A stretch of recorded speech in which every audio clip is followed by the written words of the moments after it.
Most mothers are born with a distinct maternal instinct and could never imagine causing pain on their offspring. Even spankings are hard for some parents who dearly cherish their children. But what happens when a mother's instinct is to cause pain, manipulation, lies, and even heartless, unnatural desires to murder? The cries of a child should never end in silence. Stay with us. It's Mommy Dearest, the case of Mary Beth Tinning, right now on Love and Murder.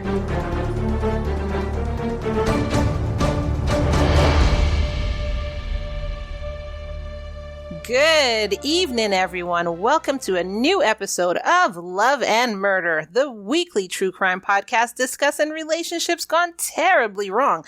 And when I say terribly wrong, how wrong do I mean? She means dead.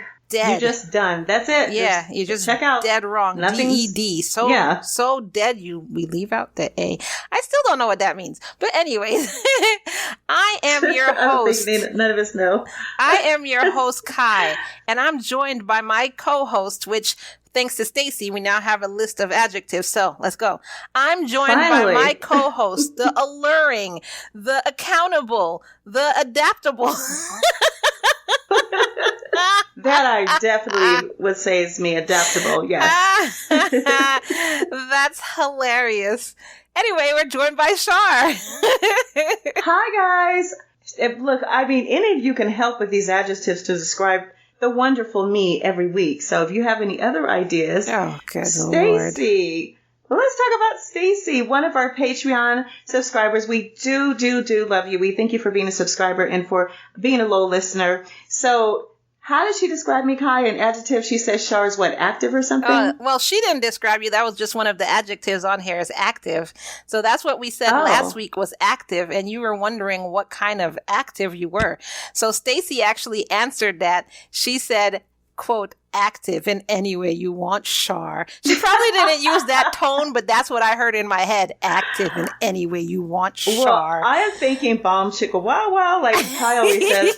So Kai and I were talking about this briefly, and honestly, I think it might mean sexual because most of our fans that are Patreon listeners, they know my personality, they know my wild life. But honestly, Stacey, I wish it was in the sexually active way that you were thinking of. I wish. She probably it's been years. Look, she wasn't even thinking that. It came up in the list. I read it off a paper that she sent, and it said one of the words was active. It didn't come from her. It just was there. So now you're the one I'm coming after. I didn't write this paper. I didn't write these adjectives. It's just here. I'm just going down the list. That's it. Got it. So, love it. Okay. Anyways, our show discusses true crime cases told in the form of a story with mystery, suspense, and just a little bit of humor sprinkled on top.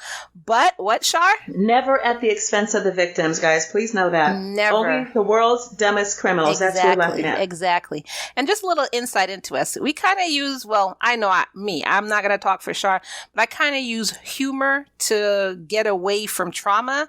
So this is why I do that. People are always like, why did you laugh in an episode with children?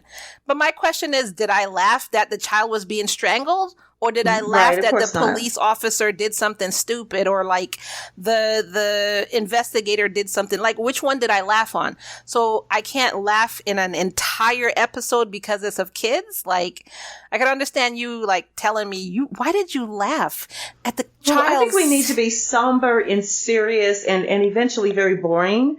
Just to be safe. That's we're not, not our episode. That's not our That's episode. That's not us. I could That's see, why you guys love us. Like I said, I could different. See if we were laughing at the harm that the child or had the or something like that. Yeah, I could see that. But laughing because the police officer said, "Oh yeah, this is natural causes," when clearly is like a knife sticking out, and that's completely different. But anyways, I digress. That's just what I say.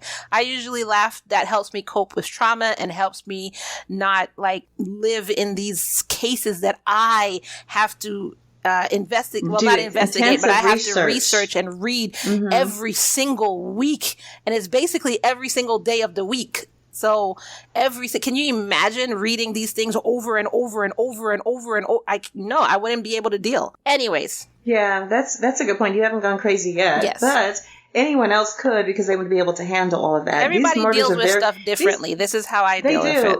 Yeah. But these murders are so intense, though. They're not just a murder. It's the way that... It's a lot of stuff. It's like the psychology, it's a whole lot that's involved. All of that. A lot of moving parts so this is how I deal with it. And, if you don't like it, if you don't like people laughing in an episode that had children or death or whatever, then that's fine. You don't have to listen to us. There are other podcasts out there. There's many TV shows. I completely understand. It's not for everybody. So thank you for coming. Don't let the door hit you on the way out. Anyways, download Good Pods and subscribe to Love and Murder over there, as well as check out other indie podcasts. Good Pods is good for both iOS and Android, so you can listen on the go. Tonight, we're talking about the case of MaryBeth Tinning. So I don't know if anybody's heard of her. I kind of think I remember her from back in the day, but not really. But it was a very interesting case. This actually kind of goes hand in hand with our serial killer corner in our exclusive Patreon group. But I didn't do it on purpose this way. This is actually the full episode that I had planned for this week. That's a coincidence, definitely. But we do have a summer sale going on in our Patreon, so this is kind of just going to be like, you can see what's going on in our Patreon. We do Serial Killer Corner, and something like this would have been in our Patreon. However, before I get into that, I'm going to give you my weekly reminder to listen to our last episode, which was actually a look into our Patreon group. This one was Serial Killer Corner, kind of like this one, and it was the case of Donald Henry Gaskins. It's episode number 57.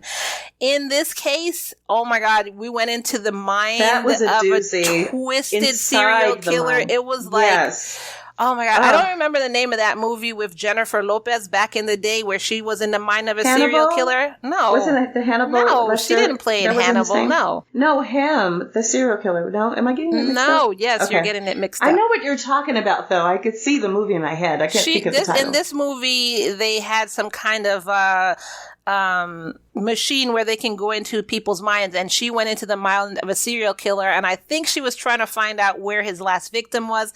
I watched this like 10 years ago or something, so I can't really remember. I don't know that movie, Kai. Okay, I will post this in our Facebook group, and I'll post this in our Patreon so you can know which movie I'm talking about, and Char, you'll be able to see it.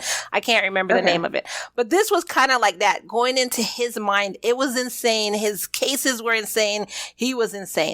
So go back and listen to our Serial Killer Corner, which, like I said, was a Patreon preview. It's called Donald Henry Gaskins, episode number 57. And speaking about Patreon, in our exclusive community, we have a ton of bonus episodes there. We currently have episodes about Johnny Depp and Amber Heard. I have not posted our episode for this week, but they're about to get inundated with episodes because I'm putting out this episode. I'm putting out we're going to have a crazy crime episode coming out, and we're going to have, I'm all late with it, but we're going to have the last Johnny Depp and Amber Heard episode that we recorded. So kind of late, but they're about to get everything. And if you join... It sounds really good. It's like a really good... They're going to have a really good weekend. Let me put it that way. Yeah. Grab your glass of apple juice, because I don't drink. So grab your glass of apple juice and sit down to our Patreon. And your popcorn, because it's definitely entertaining. Exactly. So you guys will definitely want to go over there quickly so you don't miss out on any of these extra bonuses that she's throwing in there. Exactly. And actually talking about quickly, join our Patreon during our summer sale, which ends in June. So at the end of June, it's gone. And it's 50% off to get this price, to get locked in. And with the 50% off, you actually get everything we're offering. So you would get, we'll talk about what else you'll get, but everything we're offering for 50% off, go to patreon.com/love and murder and subscribe using the much thanks secret tier. Like I said, at the end of June, the sale will be over and that secret tier will disappear from public view. You will not be able to join it anymore, and then it'll go back to regular price. So www.patreon.com/love and murder. And like I said, I'll tell you more about this later on, more about what you'll get from joining. And now on to the show. Mary Beth Rowe was born on September 11th, 1942 in Duansburg, New York, to Alton Lewis Rowe and Ruth Rowe. Her parents actually had 2 kids, which was her and she had a younger brother. Now, growing up, her parents were always away. Her mother spent most of her days working while her father was overseas fighting in World War II. Because of this, Mary Beth grew up, going between relatives' house. So she'll go to her aunt's house, her grandmother's house, her uncle's house, stuff like that, because nobody was really home to watch them. However, in going between all these relatives' house, one of her older relatives ended up telling her that she was just an accident and she was an unwanted child and her parents really didn't want her. So she actually kept this in her head, which I don't understand why she did that. Why didn't she just go and tell her parents what this relative said so they could say, no, child, we love you, we wanted you. But instead, she kept that in her head and she grew up with this in her mind, thinking that, her parents didn't want her. And then when her little brother was born and became a teenager, she ended up going to him and telling him that, mom and dad really wanted you, but they didn't want me. So strange. Also, because of this mindset, she's tried to kill herself several times when she was little. But, she obviously never succeeded. Again, that's my question. Instead of holding on to this, which some relative, it wasn't even, I could understand if it was your mom or your dad who told you this, but if some person told you this, instead of holding on to it, why didn't you talk to your parents about it?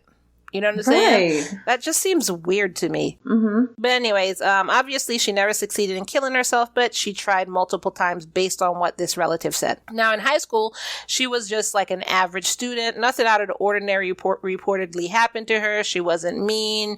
Nobody really talked bad about her. She was there. They didn't talk good or bad about her. She was just there. You know how some people are just there in high school? You're not the popular ones. You're not the not popular ones. You're just there. That's how she was in high school. She ended up graduated in 1961 and wanted to go to college.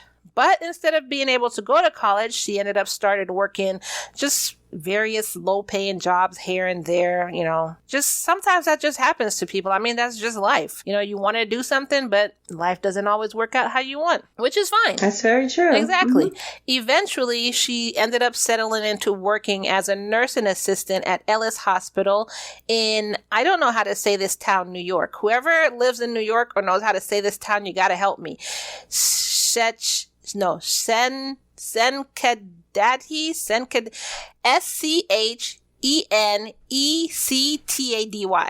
There. Schenectady? Is that Schenectady? I think it's Schenectady. Okay. It sounds like upstate New York. Yeah. I believe. I've never heard of this place. Well, I lived out in New York City in the whole area, though. So, yeah. I believe, listeners, don't quote me, but I believe it is Schenectady. If it is, tell Char she's right. If it's not, let us know how to pronounce this. Please. I've only been to New York once. I went to the city. I drove in a taxi cab, thought I was going to die, never been back. Okay, you can't bring up stories like this and then don't tell us the backdrop. Really quickly, why did you think you were going to die? Because the driving up there, this taxi cab driver was just driving. Oh my God, he's going to hit that person. Oh my God, he's going to hit. Taxis are definitely just, they're so scary. They're always in a hurry too. Terrifying.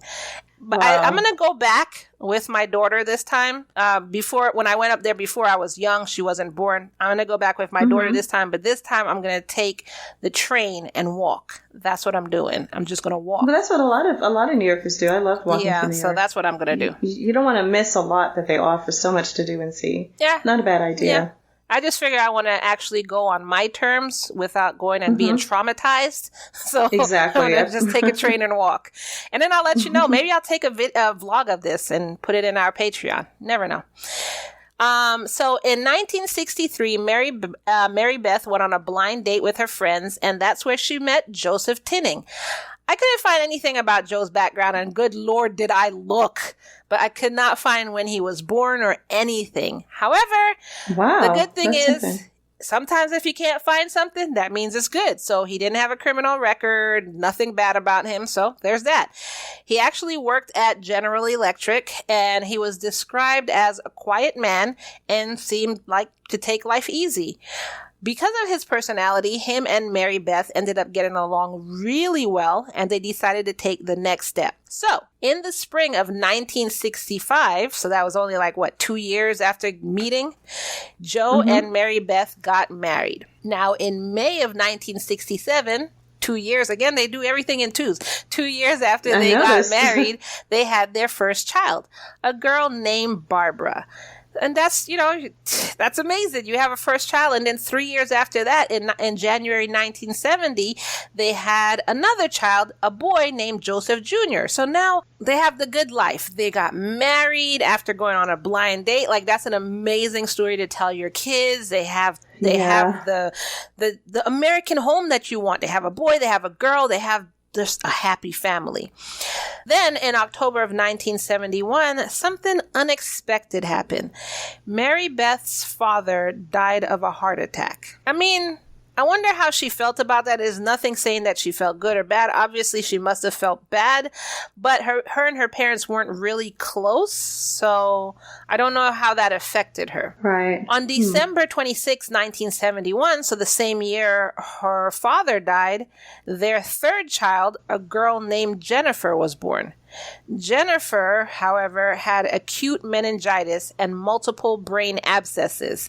All of this developed in utero. Now, meningitis on its own causes inflammation of the protective membrane surrounding the brain and the spinal cord. Acute meningitis is usually caused by a bacterial or viral infection. If caught in time, acute bacterial meningitis can be cured with the appropriate antibiotic therapy. However, delay in treatment can lead to death. Jennifer, unfortunately, never left the hospital and died on January 3rd, 1972, which was only a week after she was born. Oh, that's so sad. Yeah, that's rough. That's rough. Yeah. 2 weeks later, on January 19th, 1972, 2-year-old Joseph Jr. was rushed to the ER. Mary Beth told nurses that he'd had a seizure and choked on his own vomit.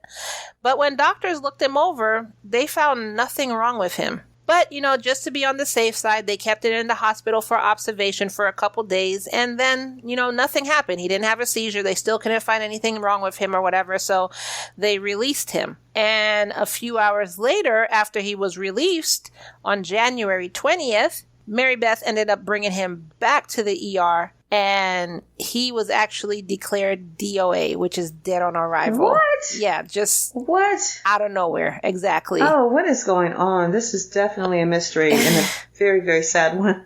I don't understand That's that. like two children. I'm sure there's an explanation, but 2 children. That's 2 children. The first one didn't even leave the hospital. She had meningitis. And the second one is just having seizures and, just died after. Well, maybe it's just a coincidence, though.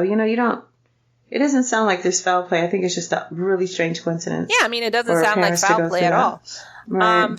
His death was attributed to cardiopulmonary arrest. So basically, a heart attack. A heart attack. Which, to me, that part is weird because a 2-year-old had a heart attack. He was a child. I didn't know that 2-year-olds can get heart attacks or get a heart attack. Oh, my God. I didn't know they could have one. But then again, her other child had bacterial meningitis, so maybe it's something within her body that she passed on to her children, and it just took a while. That was my next comment. You're absolutely. I'm thinking. Yeah, because the first 2 were okay. Then when she had the third one, she had meningitis, which means there's something in the air, maybe some bacteria, maybe something in the house. Because right after that, then the 2-year-old who was healthy this whole time gets rushed into the hospital and is choking and everything. In the hospital, he's fine. But then when he goes back home, cliffhanger, Kai's back, even though there's no cliffhanger in today's episode. Either way, here's your reminder to subscribe so that you don't miss an episode, and we'd be ever so grateful if you would leave us a 5-star review on the platform of your choice.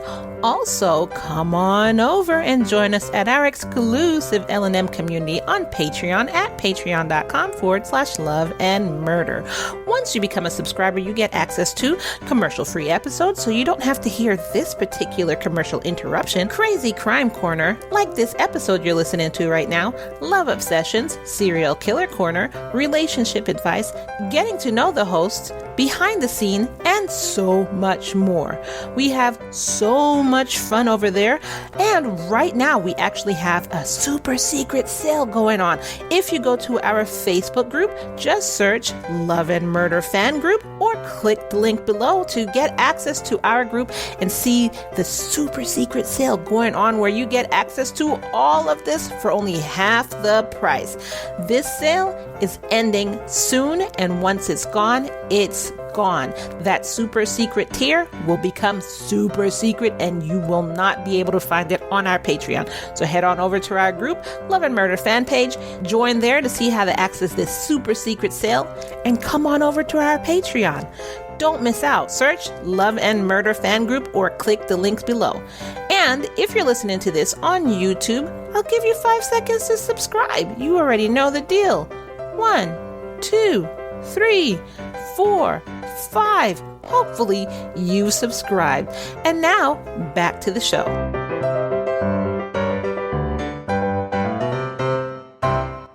He's not fine. So putting those two together, maybe it's something in the house, maybe it's something she ate, maybe. So then he died of a heart attack. The 2-year-old died of a heart attack. Then on March 1st, 1972, Barbara, who's 4 by this time, was rushed to the ER because she was having convulsions as well, which is what the 2-year-old had. Then the next day, she died after being unconscious for several hours. The hospital ruled her death as a cause of Ray's syndrome. Now, if you don't know what Ray's syndrome is where a child's blood sugar drops drastically, but the ammonia and acidity levels in their bloods raises, like it spikes. So this causes the liver to swell, and then the swelling might also occur in the brain, and being that if it occurs in the brain, then they get seizures, and then they lose consciousness, and then they die. So yeah. So they labeled this as Ray's syndrome. So now all her children are dead. Now, my daughter asked me an interesting question. I don't know. This is a little... Okay, go ahead. Let's hear what your daughter asked. The question she asked is, if your child died, would you have another one? And That's a very good question. Yes, thank you. I know some people do. Nobody's judging you if you had another. Obviously, it's, that's what you do. I told her I could only answer for myself because I just wanted one child anyway. And if my one child died, I don't know if I could do this again. Like, my one child is gone. I don't know if I could do it again. But then you would still have your one child if you did it over. Then you would. No child or human being can replace the other one. Exactly. I'm not trying to replace my child. Possible. So I would have still had my one child. I don't think I would do this again. Especially if my experience is I lost my child. Because I think if I had another one, I wouldn't even sleep. I would be watching this child constantly to make sure they're still breathing. And you're having constant anxiety. Yes, I would be constant. How can you enjoy the child? Overprotective. Yeah. I don't think I could do it again. But that's me. Not everybody's like that. And again, I'm speaking from a place where it hasn't happened to me. So who knows what I would actually do if it did happen to me. But that's a question, because I was researching this, and she was, she's there when I'm researching stuff. And so she asked that question. And other than my answer, I didn't know how else to answer. How would you, what about you? If you only have one child just like me, if you lost your child, would you have had another one, you think? Yes. Okay. What was it? Would have been not to replace your kid, but to still have that one child? To still have that one child and another chance, to watch a child grow that I've loved and raised. Gotcha. It's not ever going to replace that other child, but imagine how much joy a child brings, period. Yeah. So I would want that feeling of joy again, accomplishment. And I would be extra careful, though, with that new child, the second child. I would just be so extra, not overprotective words annoying the child, but very concerned and very caring, because I'm thinking, let's see how, let me hopefully raise this child all the way. You know what I mean? Yeah, so, I think I would be overprotective to the point of annoying the child. I think that would be me. And your husband and everybody. Just the whole family. Yeah, everybody, exactly. So right now, all her children have died, unfortunately. And then on November 22nd, 1973, they had a fourth child. And this one was a son that they named Timothy. Then on December 10th, 1973, so this was only 3 weeks after Timothy was born, she rushed him to the ER. And when he got to the ER, it was once again DOA. Mary Beth told the doctors that she had found him lifeless in his crib. Crazy. I know, right? Mm-hmm. And they attributed his death to SIDS, sudden infant death syndrome, because they couldn't actually find anything medically wrong with him. So SIDS, for people who don't know, is a sudden, unexplained death of a child that still can't be explained even after a thorough autopsy is done. And this only happens to children.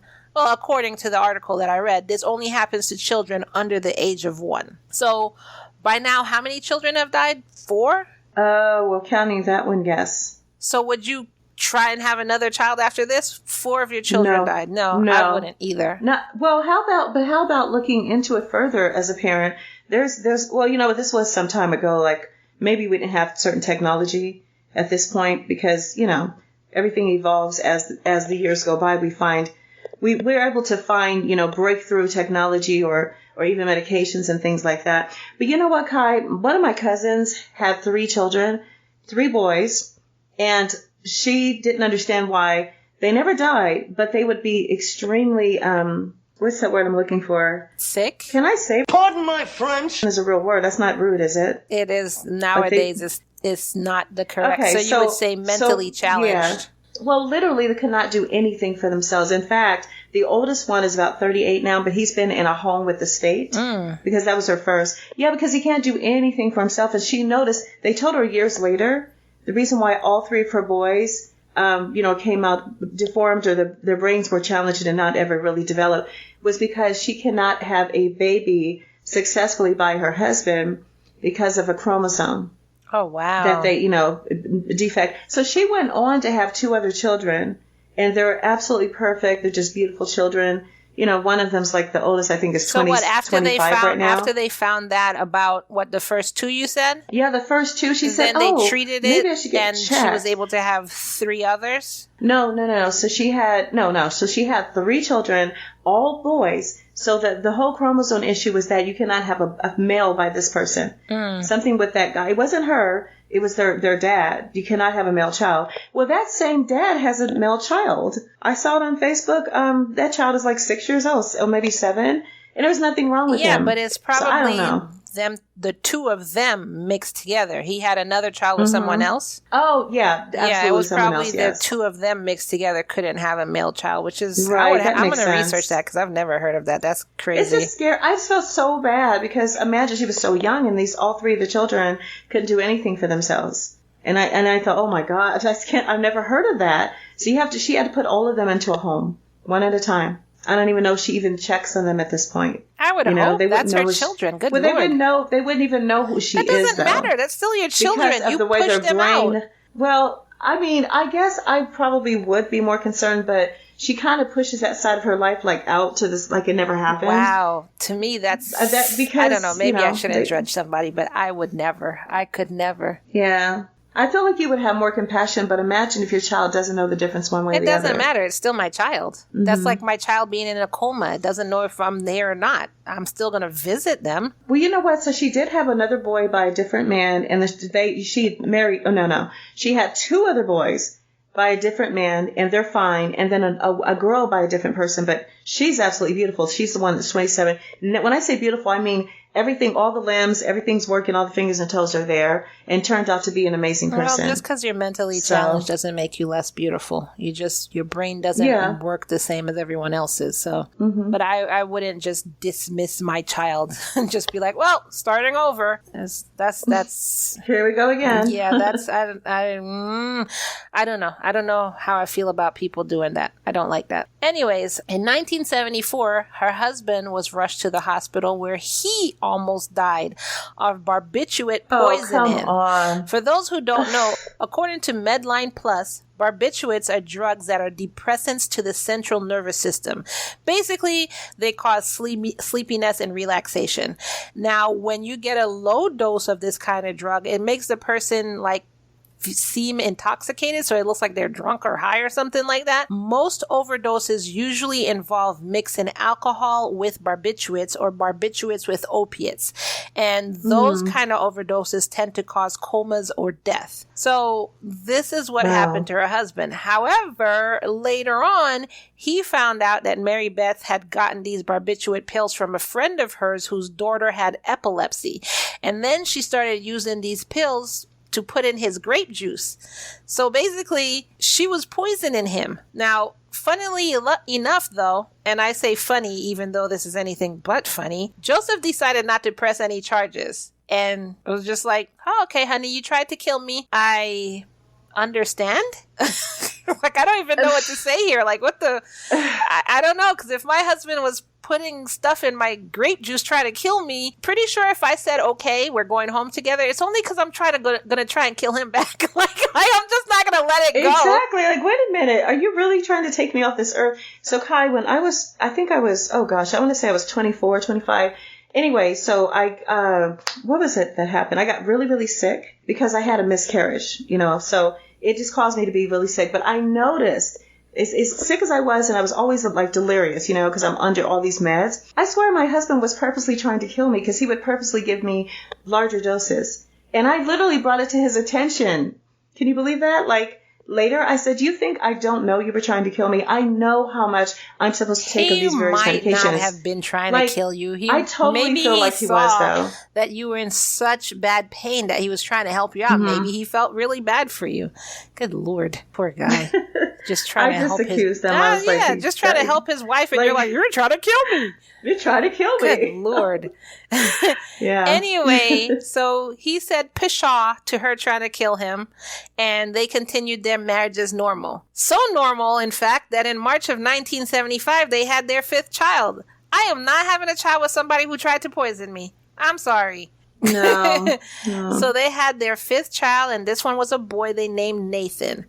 By fall, which was at this time September 2nd, he died while he was in the car with Mary Beth. So she ended up telling doctors that while she was driving with him, and he was in his car seat and he was in the front seat, because back then you could do that. Mm-hmm. Yeah, I remember that. She noticed that he stopped breathing, and so somehow he just died when he was driving with her. So somehow, just bafflingly somehow, after all of this, in August of 1978, Mary Beth and Joe were able to adopt a newborn baby who they named Michael. I don't understand how, when she tried to kill her husband. I mean, wait. What is it? 5 children are dead family? By now? Oh, yeah. Just, okay. But anyways, whatever. She was able to adopt a newborn, and they named him Michael. And then on October 29th, so, August, they adopted Michael, but then I guess during the adoption, they found out they were pregnant. So like right after that, October 29th of the same year, they had their 6th child. So they adopted and had a child at the same time. So they have infants. They have 2 infants. Do you think that maybe that's kind of common? Maybe it can happen. I mean, You're not planning to get pregnant after all that you do. People think they can't have children, so they go and adopt. And as they're adopting, they found out, oh, I'm pregnant. Yeah, it happens. Oh, wow. Now, some people, which I label as butt plugs, have actually taken the child back, saying, I don't want him anymore. We have our own. Oh, yeah, or whatever. I'm like, that. Oh my God. Or drop them back off on the step. And especially if it's an older child, way to cause them psychological damage. Good Lord. Anyways, so they just adopted Michael. And October 29th, they had their 6th child, which was a girl that they named Mary Frances. Now, in January of 1979, so that's literally a couple months later, Mary Beth rushed Mary Frances to the ER. She told the nurses that the baby was having a seizure. The baby came into the hospital unconscious, but the staff was able to revive her. So they basically saved her. So in their records, they actually listed this as an aborted SIDS case, meaning that they stopped it from being SIDS. So they're like, oh my God, we saved the baby from SIDS, so that was January. The next month, February, Mary Beth rushed Mary Frances back to the hospital, and this newborn, so what is she? October, November, December, January, February. So 4 months. So this newborn literally is in full cardiac arrest. So having a heart attack at 4 months. The staff was we couldn't get over the first baby heart attack, and so there's another one. Family? This time the staff was able to revive her, but by the time they were able to revive her, she had irreversible brain damage, and they put her on life support. However, the life support only lasted 2 days when they unplugged it, and she died. So she died at 4 months also, basically due to a heart attack. In November 19th, 1979, they had their 8th child. So this is a boy named Jonathan. So this is actually their 7th child. That's their child. Like naturally together. Mm-hmm. But 8th when you include the adopted Michael. So I'm saying 8th child. By March of 1980, so he was born November 19th, 1979. By March 1980, Mary Beth, you guessed it, rushed him to the hospital, and he was unconscious in his arms. I'm not laughing at that situation. I mean, I know you're laughing at just the craziness of this. Look, by the third child, I'm doing blood tests and everything on these people and cautioning these people of having more children.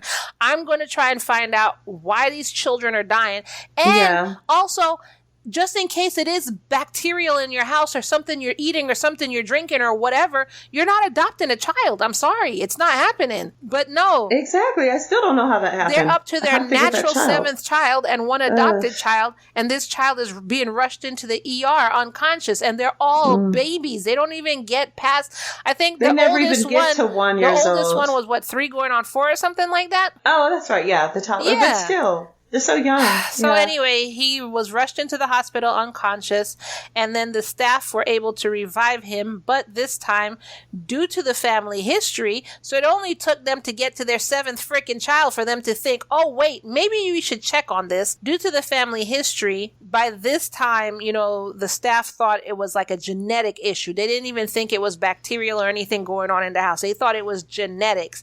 So they sent Jonathan to the Boston hospital for a thorough examination. They were like, look, leave no stone unturned. Check everything down to his DNA and his cells and the mitochondria. Look at everything. Take his hair, look at it under the microphone, clip his toenails, look at that. Look under his toenails. Check his tongue.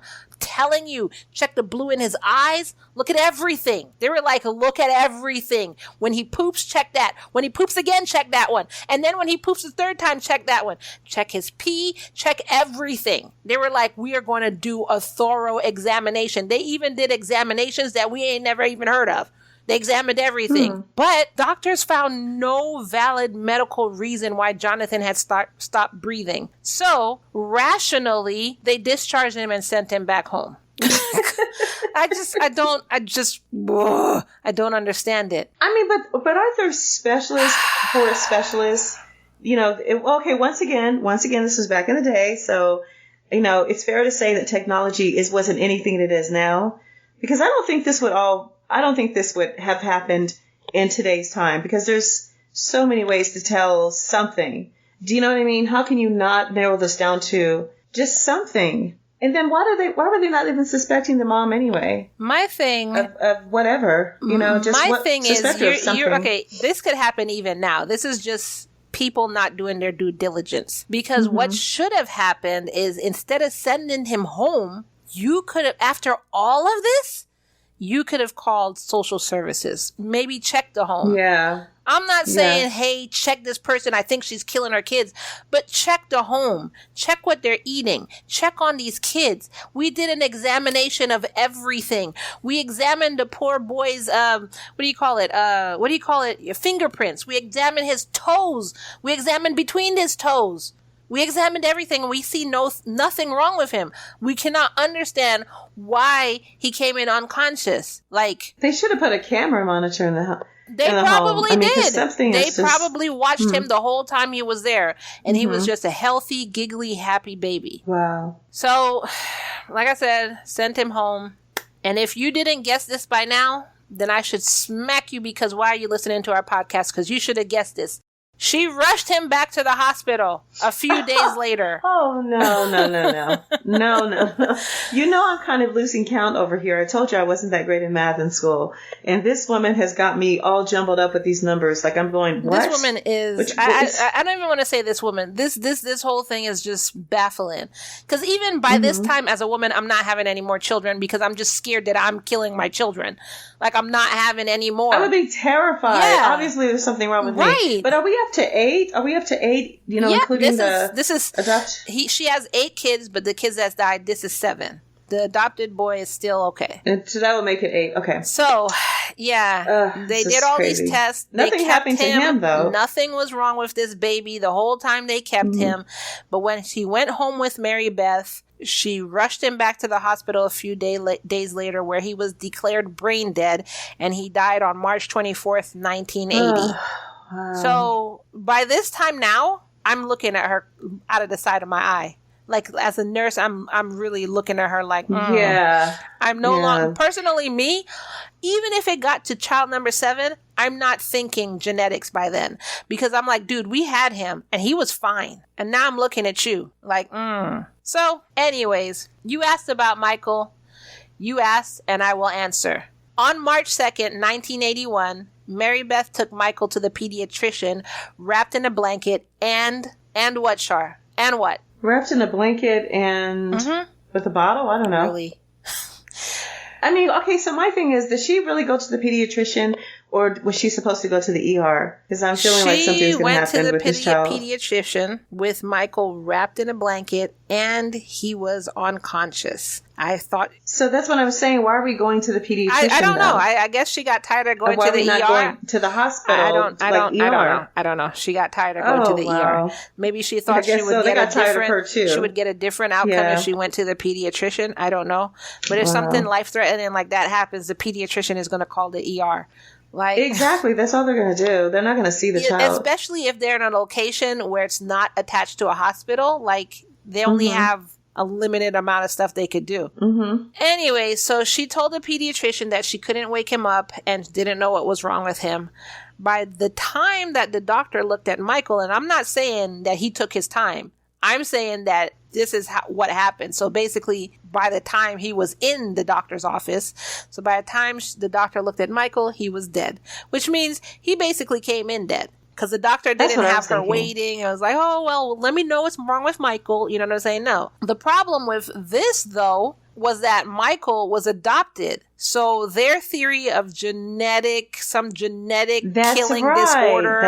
in the Tinning family was no longer an excuse. No. Yeah. So now... Like, see, me personally, I'd have started looking at her crazy earlier, but now... Like by child number 2, that's what we were saying. Child number 2, I'd have been sorry for her, but by child number 3, I'd have been like, really? Definitely by child number 7, where he stayed and he was fine, and then suddenly you went home with him and now he's dead. Like, definitely by then. So I guess it took the adopted one to die for them to stop looking at her sympathetically and to start looking at her suspiciously. Apparently you don't hang around Kai enough, because I would have told you that long time ago. Exactly. But you would think that would be it? No, you would be wrong.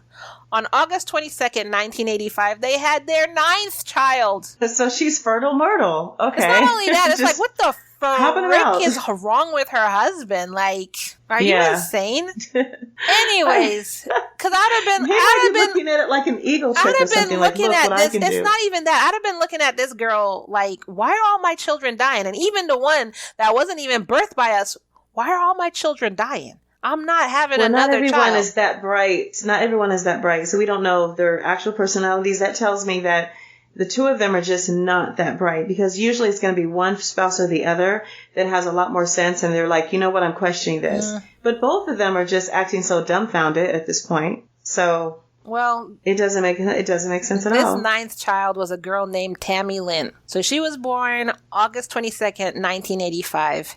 And on December 19th, 1985, Mary Beth had gone shopping with her neighbor named Cynthia Walter, who was actually a practical nurse. After they get back, so they went to their different homes, which, they're neighbors, so they don't live far from each other. Cynthia's putting away the stuff that she got, like the cute shirt or whatever, and those shoes. They were so cute, and she had a good day shopping or whatever, and she's putting them in. And then she gets a phone call, and she's like, hello? And on the phone is Mary Beth, like, oh my God, please come over. My child's not breathing. Can you help me? Oh my God.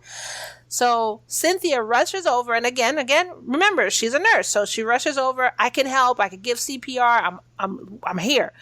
But when she gets there, she found that Tammy Lynn was lying in her cot with blood staining her pillow. She wasn't moving, she wasn't breathing, and a pulse couldn't be found.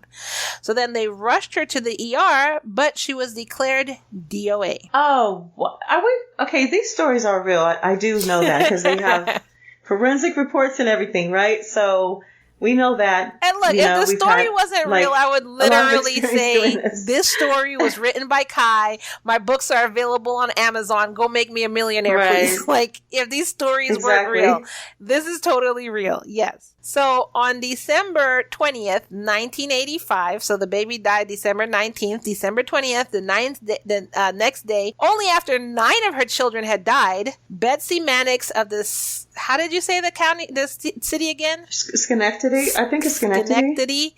So of the Schenectady County's Department of Social Services. This is how long it took for social services to come out. And Bob Infeld of the SPD visited the home. And they had questions about Tammy Lynn's death. It only took 9 children for them to have questions about a child's death. So both Mary Beth and Joe were taken to the police department for questioning. While being interrogated, Mary Beth confessed that she murdered Tammy Lynn, Timothy, and Nathan. She said that she pressed a pillow over Tammy Lynn's face because the baby, quote, fussed and cried. So basically the baby was busy being a baby. Yeah. And then she said that with Timothy and Nathan, quote, I smothered them with a pillow because I'm not a good mother. Really? Did you say that for us to feel sorry for you? I don't...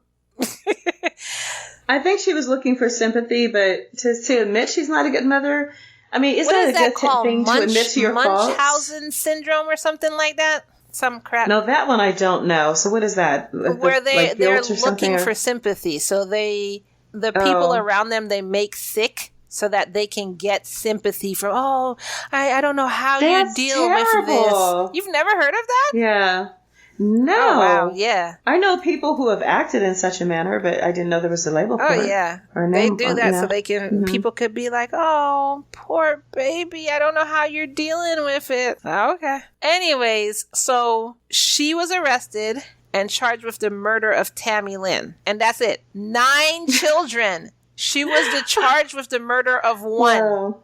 So get this. Bail was set at only $100,000, which of course she was like, I have that in my purse right here. Let me just. And then you only have to pay 15%. You only have to pay. I thought it was 10%, anyway. Not 15. It's 15. No, I've heard it was 15. Maybe it depends on the state. But, So she just pulled out her purse, paid that 15 or 10%, and she was released. They were like, okay, we'll see you later. All right, Mary Beth, bring us some cupcakes when you come back. Are you freaking kidding me?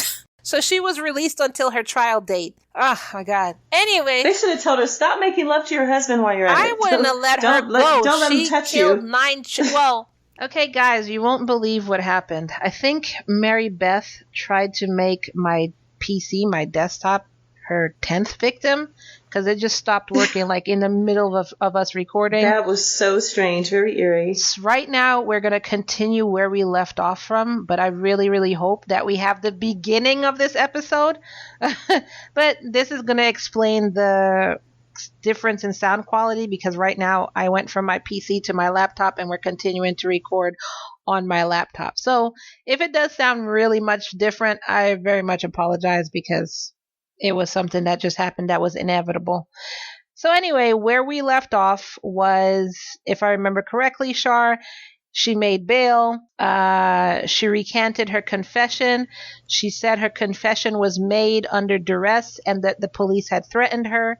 And she said that she had asked the police for a lawyer multiple times, and they were like, yeah, we're not going to give you one. So they denied it. This was what she said. So then during the investigation, lead forensic pathologist and member of the New York State Police Special Forensic Unit confirmed that Tammy Lynn's death was caused by smothering. I mean, if she has blood on her pillow, I guess it could, because I was going to say, I don't really think you needed to do a bunch of investigation, but I guess whatever. So anyway, they found out that her death was caused by smothering. And then after this, investigators started looking at the death of her other 7 children, because you smothered this child, so what did you do to the other ones? Yeah. Mm-hmm. The only one, and this is why I was going back earlier in the episode, the only one that they believe was an actual death and not a murder was Jennifer, which was the 3rd child who died of acute meningitis. So if you remember, this was the first child to die. She had 2 healthy toddlers. Then this child died, and suddenly her other children started dying. Remember? So they're thinking that this Jennifer was the only one who actually died of a natural death and not because of murder. So on June 22nd, 1987, you can say the name of the town. Say it. Schenectady. It's a funny one, but it's upstate New York. Yeah, I mean, you're the one who's going to say the name. I can't say that. Schenectady. Every time I look at it, actually, I can't see it. I sent it to you a while back. So it's not like it gives you pronunciation, but I sent it to you. It just confirms where it is, but it didn't do. I mean, it's a tricky one. But we'll just keep it as you say in the name. I can't say it. So, on July 22nd, 1987, in Schenectady County Court, the murder trial of Mary Beth started. It involved a bunch of doctors and experts since the death of the Tinning children were labeled as, quote, strange. Tammy Lynn's pediatrician testified on behalf of the prosecution. Dr. Bradley Ford said that he suggested to Mary Beth that she should install a device that acts like an alarm that monitors the baby's heart rate and breathing. So the pediatrician did suggest something to her, and this would make a lot of sense since she had already lost some of her babies in the past due to an unknown illness. Wouldn't you want to watch the rest? Have an alarm if the heart rate goes down or if the breathing stops, there's an alarm, you rush it. Oh my God, I can save him. However, both of them disagreed to using such a device. So to me, it's just like, what? I understand why Mary Beth said no, but why did Joe say no? You know what I'm saying? That's so bizarre. So she claimed at some point that her father was mean to her, abused her physically, and even locked her in the closet. But then when it came time that she had to do her court testimony, she denied everything. She said, I didn't say that. She said, I never said that about my father. And she went on to say that her father never had any bad intentions towards her. Instead, she told the court how, she should just get spanked by a fly swatter at times because her father had arthritis so bad that he couldn't really do anything to her. And she said if he locked her up, it was because she deserved it. So this is what she said. So who knows what's true? Despite this testimony of her saying, yeah, I was abused, but no, I wasn't abused. Either way, the trial only lasted a month. And on July 17th, 1987, by this time she's 44, she was convicted of second-degree murder in Tammy Lynn's death. Again, repeat, only one of the children. So second-degree murder and second-degree murder. Can you imagine that? Not even first. Not even first degree. In just one of the children's death.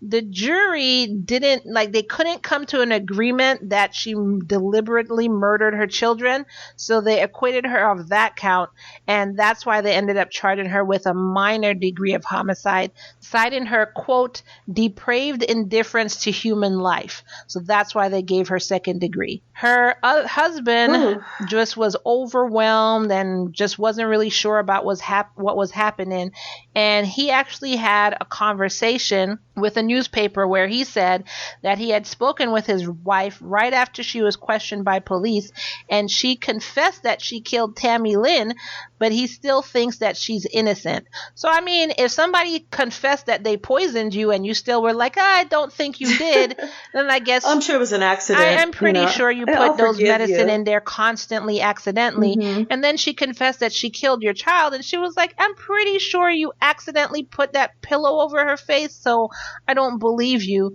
So he still, maintained, he still went with her innocence. And then to the newspaper, he said that, quote, sometimes he was suspicious of his wife, but he convinced himself not to be. So he did have suspicions, but then he talked himself out of it. I'm pretty sure by child number 5, I would stop talking myself out of suspicions. Like, are you crazy? He says, quote, you have to trust your wife.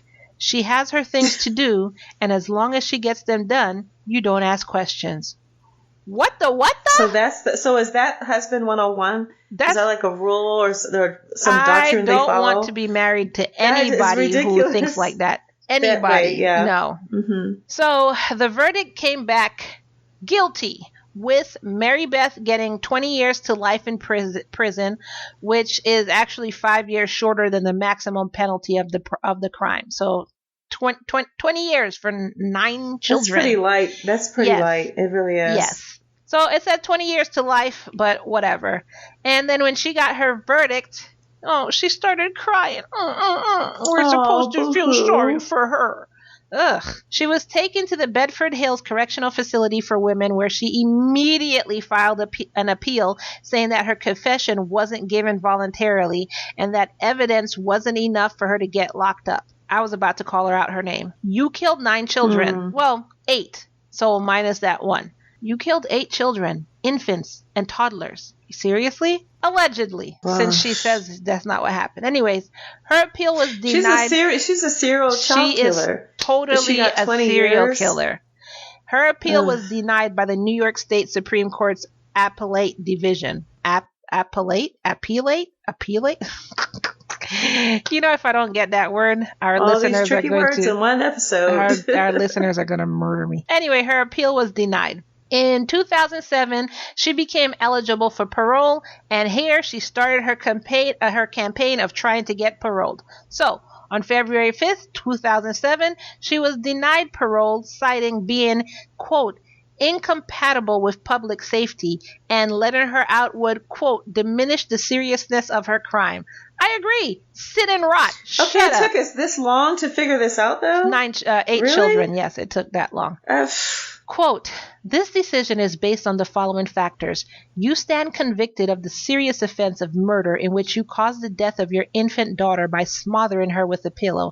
This was a heinous crime. You were in a position of trust and violated that trust by taking the life of an innocent child. End quote. On January 26, 2009, she met with the parole board again. This time, her only explanation for what she did was that she was, quote, going through bad times, end quote, when she committed the murders. Are you serious? Don't we all? But it seems like the trust levels in the judicial system, it diminishes each time she decides she wants to, put in for her parole, or maybe, I guess it's you don't have to wait for parole to request an early release, do you? I have no idea. Is that the same thing? I don't know how that works. Okay, so each time she requests this, it's finally, it took this long for our system to say, absolutely not. You know what I mean? Mm-hmm. But does she really think? Was there one part of her that says, they're going to let me out? I was just surprised. She kept trying, so probably. Here's a quote of what they said. So the parole commissioner asked, quote, this charge involved the murder of your 4-month-old child who was smothered with a pillow. Is that right?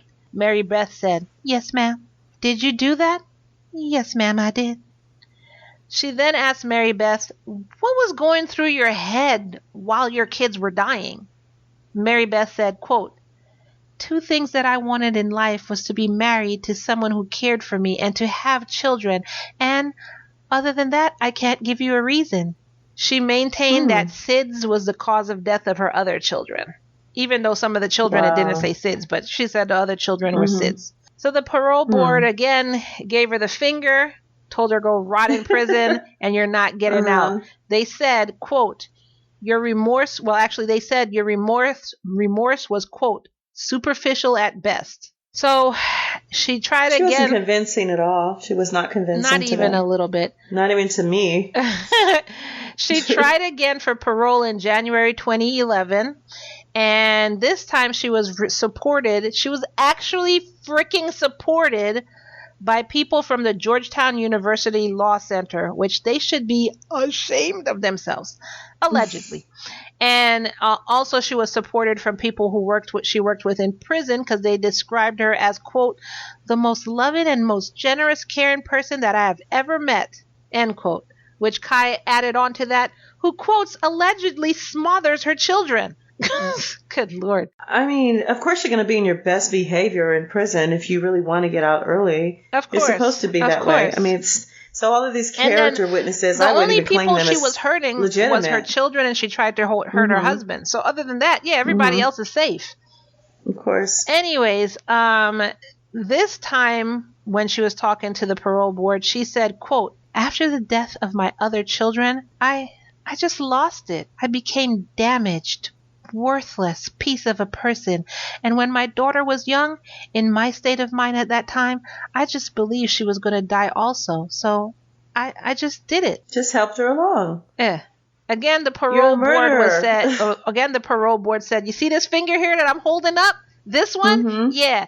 Shove it up your butt and get back in there and rot. Or that's kind of what I would have said anyway.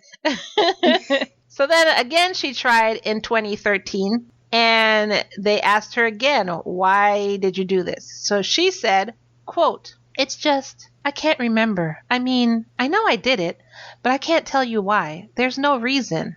The parole board said, this was an innocent, vulnerable victim who was entrusted in your care as her mother, and you viciously violated that trust, causing a senseless loss of this young life. They also said, I don't know, they said something before this because it's just like ... Then it said, quote, discretionary release would so depreciate the severity of the crime as to undermine respect for the law as you place your own interests above those of society's youth, end quote. So then they said, when you look back at your actions, what insight do you have into it or yourself? So Mary Beth said, quote, when I look back, I see a very damaged and just a messed up person. And I have tried to become a better person while I was in here, trying to be able to stand on my own and ask for help when I need it, others when they need it. Sometimes I try not to look in the mirror, and when I do, there's no words that can express now. I feel none. I'm just none. End quote. And she also pointed out that, currently I work with AIDS patients in the prison, and, I look at the cameras ever so often so they could see that I'm working with AIDS patients and helping other people, and I give the cameras a thumbs up. And I volunteer, and if I was released, I will volunteer to help AIDS patients out there also. And, if you're worried about where I'm going to stay, well, my husband has stood by me this entire time, and he said he would be willing to house me if I come out. He does come to visit me, but that's kind of getting hard for him since we're getting older. You understand. Again, the parole board said, once again, I'm showing you this finger. In case you didn't see this the last time. Yeah, really my clearly. Finger's kind of getting tired just sitting up here. So please take a picture this time. So then in January 17th, she was, they didn't even go through the whole thing here. They were just like, you know what, before you open your mouth, I just want to stop you here. The finger. Denied. And they said, you continue to demonstrate no understanding or any remorse of taking your child's life. Get back into your cell. Kiss this finger. Peace. Yeah, I agree. I agree with them because she's just talking about how she believes she's a reformed person and a better person, but she never actually pinpointed or admitted that I have an issue. I mean, like what I did was terrible to all these children. Or even admitted to what she did to all the other children and her husband, like you said. But this time, even though they showed her the finger, they only had it at like half mast. And they said, come back in 18 months. Because before it was like 24 months. It was every 24 months. But this time they told her, come back in 18 months instead of the 24 months. So then she came back in 2018. A year and a half later. And at the age of 76, they finally got tired of lifting up that finger and showing her the finger. She's almost 80. Does it even matter at this point? It matters, because sit there and rot. But anyway, at the age of 76, they finally, the fingers were all together this time, and they formed a hand for them to shake her hand, and they told her that she can get out. By this time, she had served more than 31 years of her 28 years to life sentence, which to me wasn't even enough. And she got parole. And her husband, her good, sweet, naive, stupid man of a husband, allegedly, supported her throughout all of this while she was in jail. All of this that she tried to kill him. All of this that she killed, allegedly, all his kids. And he was freaking there for her release. He was sitting there waiting for her to get out. There's no freaking way on this earth. And as part of her release, she's supposed to remain under parole supervision for the rest of her life. That's not good enough. Whatever. It's actually not. It's not. Because we know she's not having any more babies. But the thing is, she never had any remorse or, like they said, understanding of the severity of what she's done with all those people. These are people. Children or human beings are people. And your husband. Yeah. Why should anybody trust her for 5 minutes on the outside? She can end up adopting again for all we know. Even at almost 80 years old. Even at almost 80 years old. You know, because you see how the system failed every time. Yeah. So they let her out, slap on the wrist, whatever. She has a curfew. Oh, God, she has a curfew. And she has to attend domestic violence counseling. Oh, yeah, you're really sticking it to her. As of November 2021, it's confirmed that both her and Joe are living a quiet life in Schenectady County. Exactly. I said New York City, New York. And that is the case of Mary Beth Tinning. She's out of jail and all her kids are dead. So, what did you think about this case, Char? I'm going to have to say it was unbelievable. Unbelievable. Literally. Because right in the middle, I was questioning, are these cases real? These people really act this way and behave this way and do these terrible things. But there are people out there who do these things, and it's just so bad. And I don't like that justice wasn't really served, It was to the point that you were asking me, did you write this? Yeah, I know you're creative, but that's a lot. Yeah. I don't know. It's very strange to me. But to have the audacity to want to actually keep putting the parole request in when you really should have learned something and stay in there. Doing it. How many times was it 8 times? She kept doing it. I lost one count. For each child, I guess. I lost count. I think it said 6, and I lost count after that. Oh my gosh, it's crazy. So anyways, this is the kind of episode you would get in our exclusive Patreon group. This is Serial Killer Corner. So if you want more episodes like this one, take advantage of our summer sale by going to www.patreon.com/loveandmurder and choose the much thanks secret tier. Subscribe to it. It's half off our normal price. You will get commercial-free episodes of Love and Murder. So this episode, for instance, without the commercial, you're going to get Crazy Crime Corner. You're going to get Love Obsessions. You're going to get Serial Killer Corner like this one.